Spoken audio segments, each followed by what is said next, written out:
بسم الله الرحمن الرحيم السلام عليكم ورحمة الله وبركاته waxaa farxad ii ah in aan idinla wadaago in aan si sharaf iyo dareen mas'uuliyadeed leh aan u aqbalay kalsoonidii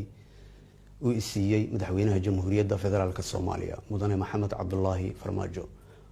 iguna magacaabay xilka ra'iisul wasaarenimo ee xukuumadda federaalka Soomaaliya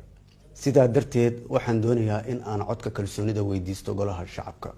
aniga oo rajeynaya in ay isiin doonaan codka kalsoonida si aan u guto waajibaadkayga mahadsanidin